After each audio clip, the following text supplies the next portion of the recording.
Hello.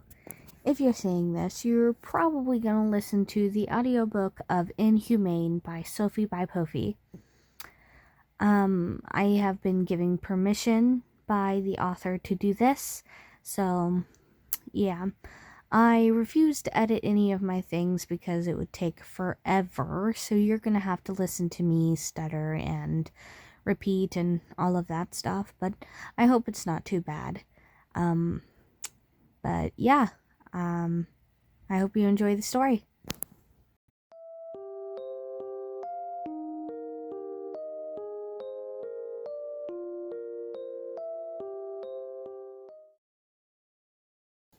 Inhumane, Sophiebybophie. Chapter 1, Forced to Adapt. The soft turn of a page in age-old comic book. The cold, wet, uneven surface of the cage floor. A bright sun, the beginning of a summer season. The darkness of the run-down ship left to drift through space. The jeers and voices of ostracization. The quiet isolation as the only survivor. This is who they fear. This is who fears. June 13th, 22XX. What the fuck are you doing here, Deku? A flash of light. Kachan, run! Flight turns into fight. What's happening? Claws reach out, metal sparks with bursts of electricity. Too many eyes. Bright yellow blood. Stop, stop, stop. Stains his hands, stains his teeth. No way home, alone on a ship with no clue on how to pilot it. Rations run dry. Starvation is a slow way to die. The outskirts of the Terra solar system, July 10th at 22XX. Weak, uneven breaths. A constant tremor in Izuku's bones as the lifeless ship stole the heat from its very core. His clothes are unsuited for this environment. A thin black t-shirt with the words T-shirt on the front, tan cargo pants, and a pair of bright red black laced shoes. Something thrown on as the summer heat grew with the change of seasons. Not for the unforgiving cold of space travel. The ship coasts on autopilot, but the crawl is slow enough to call it aimless. A deep groan of metal echoes across the never-ending reaches of the cosmos. A pipe hisses like a sapient beast. Things tick, turn, repeated patterns. Nothing changes. How long? How long until... Slumped against a wall of blinking lights, each flash of color has lost its meaning to the lone inhabitant. One is unable to even read instructions. The symbols on both printed and digital make no sense. Shapes and structures are foreign and unrecognizable. A deep sigh leaves chapped lips. Izuku's body is so heavy that even his lungs struggle to take a breath against the weight of his own ribcage. He's turned to the side, staring down at an open drawer. The mess of silver packages and sign were torn open. Their labels are ignored in his path to sate his hunger. Empty of their contents, food rations, empty.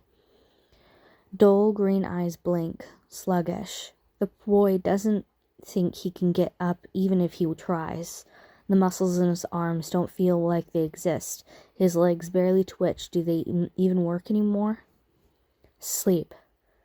He should sleep. Maybe then the waiting won't seem so bad. His eyelids fall shut, and his mind falls away. The piercing scream of a siren casts the ship in red. The boy's head snaps up. His greasy, dark green hair moves like an ugly wig. The mess of curls contains his eyes as they dart around in panic. What happens? The alarm shuts off. Every light goes out. The darkness swallows him. A short cry breaks from his dry mouth, but it sputters out, a frail thing. The cold rushes him like waves from dark waters. They lap at his legs, and Izuku tenses, heart racing. Burst of electric energy shoots over his skin. Sparks die with each weak response as he muscles refuse to listen. Adrenaline is trapped in a body with no way to express it. Fight or flight, options out of his reach. His shoulders shake. The air is ice against his lungs. The sound of heavy footfall rumbles in the distance. Teeth clench, mind flickering like an unsteady flame. Embers burst and his hands crawl up his chest. He exhales and his arms fall. Useless. The pressure of frustration, fear, and anger builds behind round eyes. His breath comes out like shaky wisps of white. Fuck. A white beam of light shines past the open entrance. Izuku shuts his eyes, and the hairs on the back of his neck rise. A strange, clicking sound draws closer. It's almost wet, barely there. Heavy footfall enters the storage room, closer to his prone body. A sitting duck. Even with his eyes closed, he can see the bright white light as it brushes over his form. All sound comes to a stop. The boy freezes with it. A sharp screech rakes over his eardrums. Green eyes snap open. His stomach drops. A stocky rat creature stands in front of him. It's screaming, eyes glowing a bright pink. Strained appendages flare on top of its head. Its mouth is open to reveal a pair of snake-like fangs. He doesn't think. He moves. A foot shoots out. Something gives a wet snap. The creature is thrown back. Its screech cuts out. The flashlight goes flying. He needs to run. His heart is fluttering a thing. But his legs aren't cooperating, kicking out feebly, like a newborn kitten. He twists, his hands shooting out and scraping against the smooth metal flooring. Away. He needs to get away. More footfall. More of those things. Too soon, several lights flood the small room. He's blinked. The creatures behind the beams are left as shadows, but he's sure they're more of the same creature. There's a click. Inorganic machinery. The very heartbeat drums throughout his body. His eyes blur, trapped, hopeless. And then fear turns to hot rage. The flames rise and consume the anxiety in his gut. No, he can't give up. A snarl tears across his mouth and white teeth glisten. His eyes burn with something toxic, something dangerous. The words Words rip from his throat, a battle cry, the last stand. Stay away! A click, white-hot pain blossoms from his chest. The flashlight casts upon him, take over his vision, and he succumbs to the darkness. Iku's hands fly out only to hit smooth glass. The sound is dull. Green eyes open to the flood of white light. It burns. They shut and bright sparks of color dance behind his eyelids. He's floating. Not just his mind. Not like a dream. He's floating. Upright. And feet are free from the ground. Weightless. His hair bounces free from gravity. Like he jumped into a school's pool. His body suspended after a free dive. Nerves jolt as his mind clears. Trapped. He twists, and the sea of foam stirs, creating a fog of white. Squinting his eyes, Izuku watches, head following the rises of air. He can't see the surface. Arms reach out. Ice shoots through his veins. His hands is covered in wires. Needles pierce through his skin. Izuku can't hear. His heart pumps furiously, and blood responds, rushing throughout his body in a various cycle. A new sound makes itself known, matching the thumping of his frenetic heart. Ba-dump, beep. Ba-dump, beep. Ba-dump, beep. His other hand grips the wires and yanks them out. Pain. A shout slips from his lips, and bubbles explode from his mouth. Blood clouds the surrounding red liquid. Izuku scrambles, hands and feet beating against the glass barrier. Drowning. His mouth snaps shut and his hands go to his throat. I'm drowning. The glass fractures a long, jagged line. A scream of a machine is the only warning he gets before he falls into darkness. Izuku wakes with a start. His head and heart pound around mercilessly. His body is curled in on itself, and he's almost kneeling into a deep bow against the ground. A sharp, quiet beep sounds close to his left ear, causing him to wince.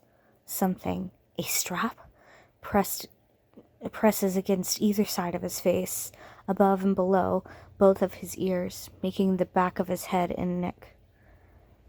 Something's strapped to my face. Jerking up on his knees, arms moving to push against the floor, except they can't. His breath is fragile, the thin branches of a dying tree. He turns, trying to look behind. Cuffs. A strange bulky thing encases his hands. It's a short tube that contains 2 orbs where his hands are, keeping them together, restraining him. The boy backs down the rising fear. He needs to think. Calm down. Swallowing the looks to check on the rest of his body. Muscles twitch and he braces himself for the heavy exhaustion and the deep, empty hunger. But it doesn't come. He learned expectation from days of he feels good. Green eyes blink, and he leans back on his butt and crosses his legs. The action is easy, painless. The constant exhaustion is over. A wet sniffle follows the familiar pressure building behind his eyes. He takes in a deep, shuddering breath. Inhale. Exhale. He looks down. Surprise blossoms across his face. His clothes are different. Looking down, he's wearing some kind of suit. Izuku leans back more some, trying to check out the new outfit. It's a full-body fit that contains that connects the bottom and top like an astronaut's flight suit, but it looks like armor. The pants design pulls up past his stomach in a rustic red color with an ash gray square shape that runs down to the side of his knees. Clear padding is over his knees and the sides of his legs. The upper part is black. Once again, padding protects his torso, shoulders, backs, and arms. He's not wearing gloves or shoes. Green eyes narrow. It's like he's armed for war. Sound. The deep guttural bark of a noise is followed by similar other responding noises, like they're speaking to each other. Izuku hunches down. He's in a box. Holes are near the ceiling, letting in brushes of luminescent light. The walls are a dull white. The floor and ceiling are a dark gray, some kind of metal. It's both suffocating and a comfort. He's trapped, but for now, whatever is out there isn't able to get to him. Of course, they could probably open and grab him, a false comfort, but he'll take the flimsy illusion for now. Breathe in, out. Keeping low to the ground, Izuku keeps his gaze on the holes, unable to see an entrance or an exit. His hands are sweating in their cuffs. The light moves by his crate. Is being moved. The ride is smooth, and the only sign of movement comes from the passing lights and fading and rising voices. Thoughts race, asking questions that he can't answer, stuck in a loop of what and where. The longer it lasts, the deeper the reaches of anxiety pull him. Not unlike a black hole. He can fight, but does he want to? Does he want to risk the isolation again? More noise pulls him from Izuku's thoughts. The screech of some creature, the shuffle of heavy footfall. the drag of metal chains against a rough floor. His teeth clench, and the arching buzz of anxiety dances across his skin. Goosebumps run up his arms and wishes he could bring them to his chest. Round eyes flicker along the holes in the walls, searching for anything that can tell him that he needs to brace for a bark of laughter that doesn't sound like laughter. It's wrong, it's too rough, and it's not right, but it's familiar enough. His crate bumps against something. Then the sound of gears and other mechanical parts come to life. Metal whines and electrical beeps signal movement. The boy's cage jerks in place, and he lowers himself. Legs more underneath him, ready to spring. Something's latching onto the wall in front of him, spinning before a sharp hiss rakes against his ears. Izuku bodies recoil as the wall rises. Bright manufactured lights spill into his box, and noise crashes into him. A flood of chaotic energy swims over him. The light beyond them pushes against him, forcing him forward. Bare feet slip against the smooth metal floor, his arms behind him tense in a weak attempt to free himself. Reaching the opening, a whine slips from his mouth, helpless to stop whatever's going to happen next. The boy falls forward and meets dirt. Unable to catch himself, he falls to his knees and stares at the red dirt floor. His hard, but the surface is soft with loose soil. A sharp beep comes from behind his left ear, and the mechanical movements come from the thing, muzzle, strapped onto his face. Pieces of the thing, muzzle, fall and pull back, leaving the nose and mouth uncovered. The smell of sweet cooking food and dust reach him. Another beep, this one high in pitch. His cuffs fall off. Izuku brings his sweaty hands to the front, grimacing at the ache in his shoulders. How long were they? The noise from before rises, and he looks up. Oh. His heart stops. His body freezes. Wide green eyes take in the great arena, Colosseum around him. The seats are full, the spectators like ants, their cheers like the crash of a wave during a storm. Floodlights light up the ground floor, all ready for a show. Izuku takes a step back and finds his body is trembling. Legs wobble in place, unsteady. The feeling is in them nearly gone.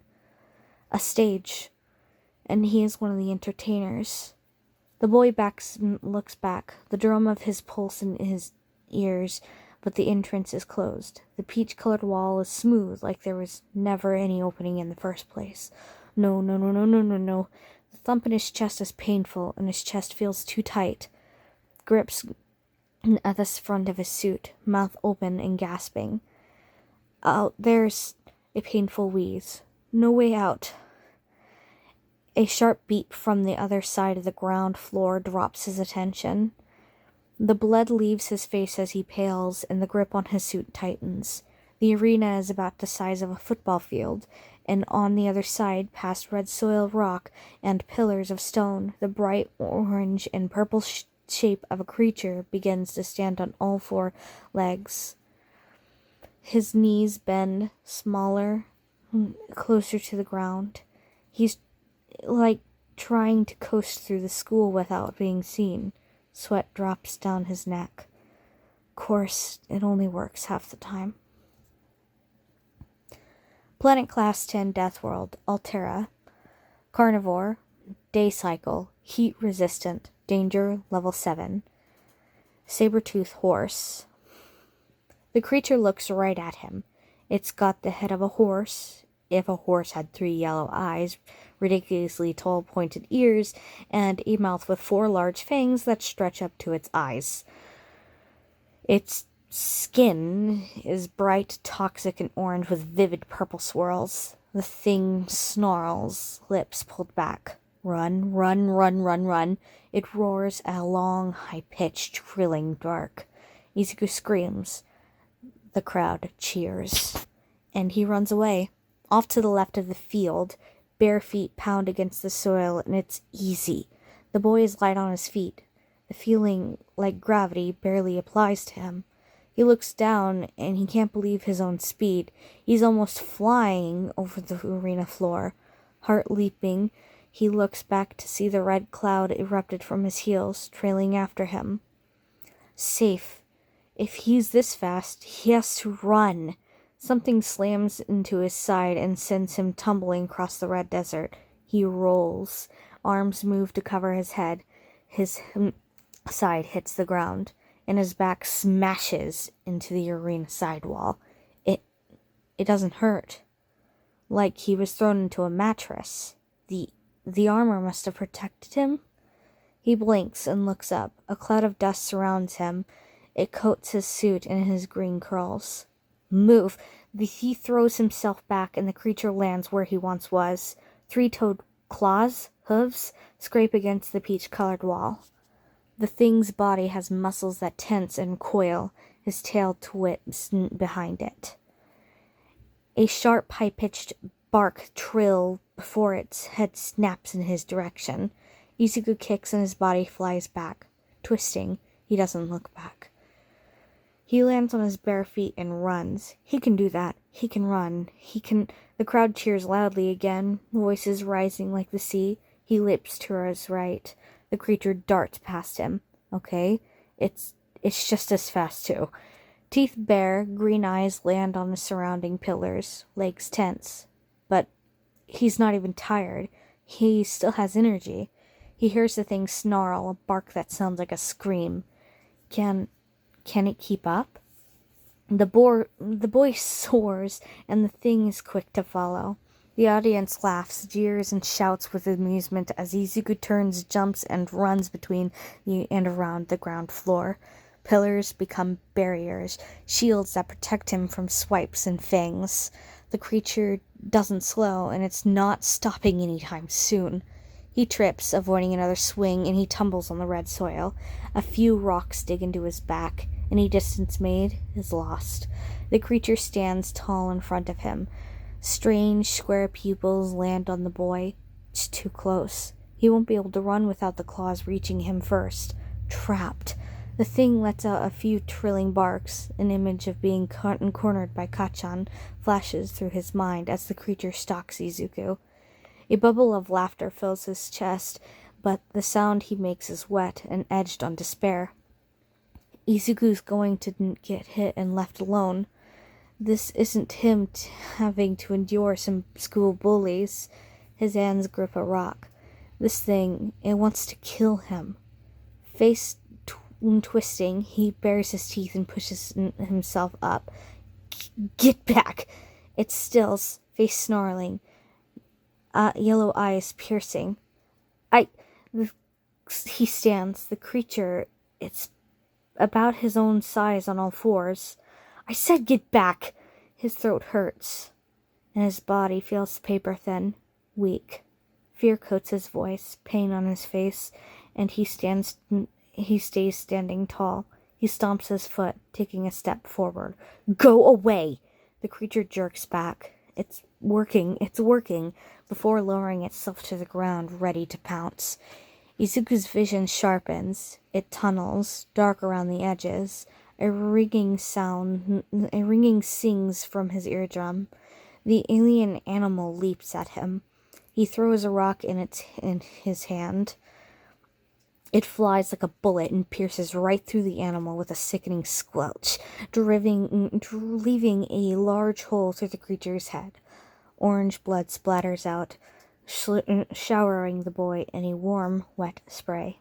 His body falls to the ground, eyes black, and face in a forever snarl. The crowd quiets, or at least he thinks they do.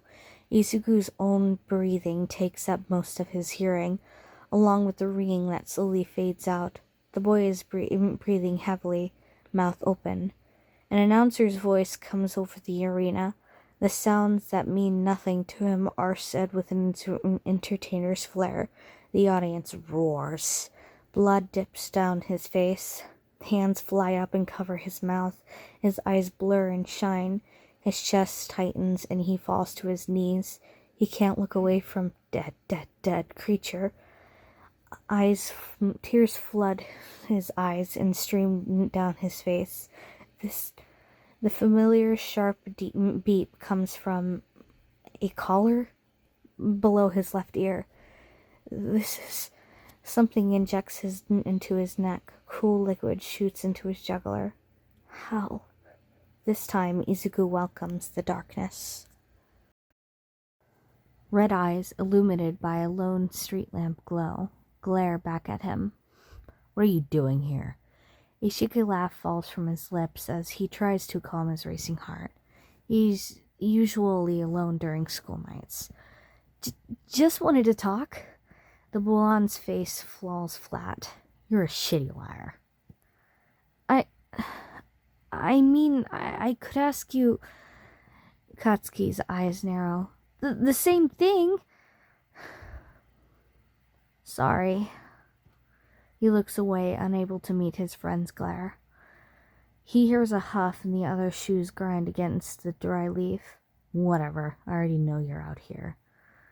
Izuku stares at the ground. Believe in those loser conspiracies? He snaps back into attention, looking back at Kachan. They're real! He regrets those words as soon as they leave his mouth. A bark of laughter has him stepping back. Huh? Like I said, loser conspiracy theories. He sneers. Makes sense why a Deku like you would... A flash of light. Shoving hands. Run, Kachan! Gears spin and click. The ground trembles under heavy machinery falling into place. A groan tumbles from the boy's mouth.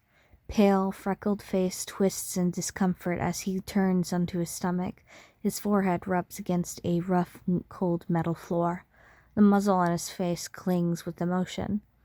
Green eyes open and the world blurs before him, becoming into focus. Izuku blinks. A dim yellow light is gentle on his eyes. The boy pushes himself up, hair a mess. He turns, taking in his new surroundings, again waking up somewhere new and unfamiliar. Exhaustion pulls at his bones. He frowns. A cell. The entrance is a large metal door in the middle of a steel wall with large glass windows. Izuku's not sure what metal or even if it's something that looks like it, but as he stands and taps against its surface, it sounds and feels like steel. He slides his palm across the glass, only it's not glass. Feels more like rock, like some sort of transparent rock or crystal. A light, iridescent sheen glosses over the surface. He looks to the rest of the room, about 50 feet wide and 25 feet tall, spacious. The other 3 walls are gray metal and the ceiling is black. 2 beds on either side of the room. Are they beds? Izuku walks over to the closest one, which is to the left of the room from the entrance. It's a 5-inch hole in a shape of a rectangle about 5 feet by 6 feet, and it's full of leaves. He crouches down and picks it up. The thing is huge and dry, but not to the point of it crinkling and falling apart, just soft and not wet. Is this food? Nizuku looks over the other rectangular depression thing. Then why are there 2 of them? He puts his leaf back. The back wall has a shower embedded in the wall, almost like a room of its own, but it's small, like a closet. An obvious pipe at the top and smooth, dark blue stone floor slants down to the middle where a drain can be seen. At least he'll be able to keep clean. The last thing is the room is something he's tried to ignore. a camera that follows his movements with a gun underneath it. Inhale. Exhale. Should it shoot bullets? Or would he just be shot like with some darts? They wouldn't kill him, right? Not after all the trouble it took to get him here. A sharp beep comes from a speaker above the hall.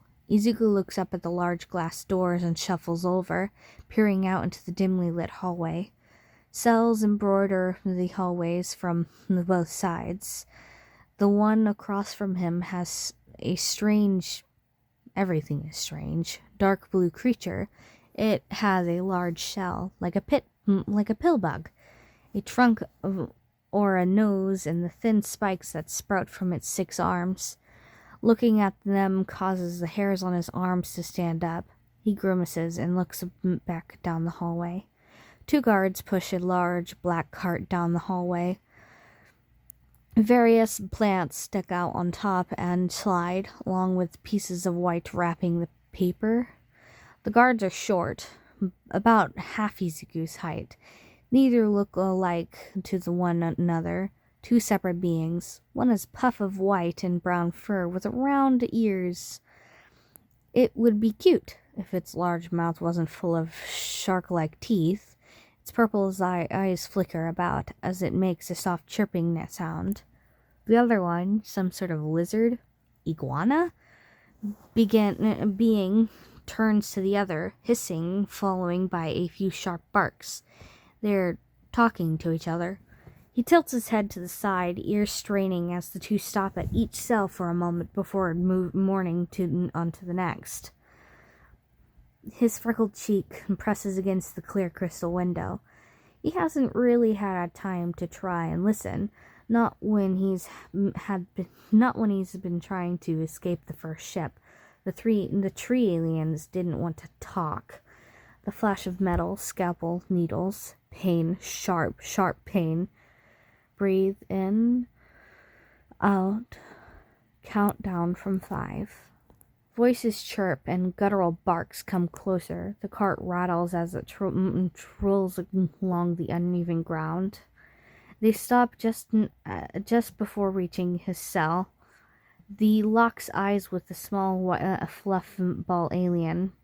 The thing squeaks and jerks back, ears pulled back. Dako, it's staring! A heavy tail slams into the ground, and Izuku looks over the iguana guard. Calm down. The Gediat crystal should keep it contained. Yellow slit eyes slide over to the boy. Izuku just stares. His heart is hammering away, but he doesn't move. Green eyes glare back. The taller alien huffs, pushing cart over to his cell. Just ignore the damn thing.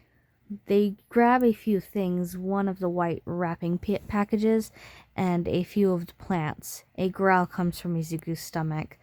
The lizard alien freezes, head jerking back to stare at him. The long spines on its head stand tall. The fluffy alien darts behind the cart. Amusement bubbles in Izuku's chest. How such a small thing is freaking the 2 aliens out. He holds down a light laugh. It wouldn't be received well by the aliens holding his food. Izuku shakes his head and steps back, stomach giving another gurgle. He takes a seat on the cold metal floor, crossing its legs. A quiet stammer of squeaks and chirps comes from the fluff behind the cart, and the lizard alien snaps out of it. They glance back, barking something, before walking over to this large metal door that separates them from the boy. The turns of the metal on metal rings out. A wide slot opens the bottom of the door, and a tray of food is quickly shoved in, sliding past Izuku to the middle of the room. The boy stares at it. He hears the slot slam shut, and the same ring of metal signals the turn of some sort of lock. Looking back, he catches the 2 guards, already moving on to the next cell, their steps noticeably quicker. A sharp beep comes from the collar around his neck. The muzzle makes a clicking sound as pieces move and fold, freeing the barrier from his mouth. He should be able to eat now. As Izuku looks back to the tray, his eyes meet the other prisoners. The beetle thing flinches and moves back. It's for the best. He'll be left alone this way, until they want him to fight. The boy fetches the tray, checking out the stalks of dark green leaves. They're rough and bumpy, and the stem's a deep purple that reminds him of rhubarb. Except when he picks one up, the sloshing sound of liquid comes from the thick stem. He brings the plant closer to his face and takes a sniff. Orange, sharp mixed with a floral scent. It causes his mouth to water. He takes a bite into the thick stem before he can stop himself. A rush of sweet, candy-like juices spills into his mouth, and his taste buds sing. Izuku swallows it down before chomping on the rest of the bland-tasting plant. 2 more leafy stalks are left, and he decides to save them for later. The paper wrapping package is left. Well, the strange plant was delicious. The others shouldn't be that bad. He shrugs and reaches out, picking the surprisingly heavy package up. The paper crinkles as he unwraps he pauses. Purple raw meat? It's cold, and it's a large chunk. Clear bits of fat hanging onto muscle. Purple blood drips off the wrapper. It's like holding a piece of uncooked steak. Cold, and it didn't really smell like anything unless he brought it closer to his face, which smelled metallic and cold. At least it didn't smell bad. Maybe he could just imagine it was some fancy dish. People ate raw steak called steak tartare. Sushi is raw fish, and with whatever these aliens did to help him when he had been starving and weak, surely they could help him again if the meat wasn't safe. Again, it's not helping, but he should try. Protein. Does space meat also have protein? Will help with energy, and he looks at his thin arms. Building muscle. He'll last longer in a fight. He'll live longer. Teeth tear into the hunk of meat before he chickens out. Green eyes sparkle to life. Drool fills his mouth. Salt, tender, juicy. His head pulls back as he chomps and chews the raw meat. But it's so good. Time passes. His stomach fills quickly. When was the last full? Only a large white bone sits in his palms. Cold blood drips from his chin, but he just wipes it away with the back of his arm. Slowly, tentatively, a small smile settles upon his freckled face. Green eyes droop. Izuku yawns widely and gathers the paper wrapping and places both that and the bone upon the tray. The boy doubts he'll be able to hide the tray, so he just sets it in front of the metal door. That familiar beeping sounds, and the muzzle comes to life, clicking back into place and covering his mouth and nose. He sighs. The prisoner from the other cell across from him catches his eyes, and he can't help but smile back. The creature scrambles away with a harsh coughing noise. They fall back and curl up into a ball of armor. Izuku blinks. Yeah, he's dubbing them Pillbug Alien. Planet Rizlantra, July 13th, 22XX. Itzler's city sang with life despite the night cycle overtaking the sky. Twin moons, Vexus and Duralax, shared their time above the lively city. More than half the populace slept, but the other half, like himself, Aizawa Shota, stayed up with work to be done and duties to fulfill. A regular occurrence for the hero, and once he does nearly every day when he's not bogged down grading his students' schoolwork. Species, Eilanthera. Diet, omnivore. Height, 4'11", 150 centimeters. Planet, Rizzelia. Threat level, 4. The eyeline Thera yawns, large, sharp fangs glistening. He steps back from the skyscraper's edge and continues his scope of the surrounding buildings. Today has been a day full of accidents and mishaps. Cadets managed to get themselves injured during what were supposed to be risk-free activities. The teachers' meeting led to a discussion on ways to be more inclusive to newer species. Sure to be coming with the ISC's ever-growing reach, a topic he'd normally take part in, but his previous night of little sleep just brought him a simmer of annoyance with each word as time seemed to crawl by. Aizawa's long, dark fern dances as a cool breeze messes it up. His soft gray tail tightens around his neck, eyes flickering as its earless city's night remains mundane and unbothered. His shift is almost over, and soon he'll be able to curl up on his warm bed. Beep. He pauses, four eyes narrowing at the sound of the disjoint ISCUA issued communicator alert. Beep. Usually, if something were happening and he was being called, it would have been by phone, through the local police enforcement. Muscles tense, ears flick back. He pulls up the small tablet. The thing weighs nothing, and he turns it on. With a quick scan of his face, it unlocks. He freezes, and the hackles rise as teeth bare. Mission alert!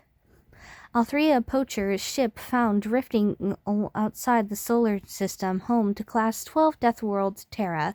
It's highly suspect the Athena Poachers were able to bypass ISC's alert system, and security footage on board shows they have obtained a Terrian. The crew is dead and the Terrian is missing. Requesting heroes following code 10, level 10 plus procedures.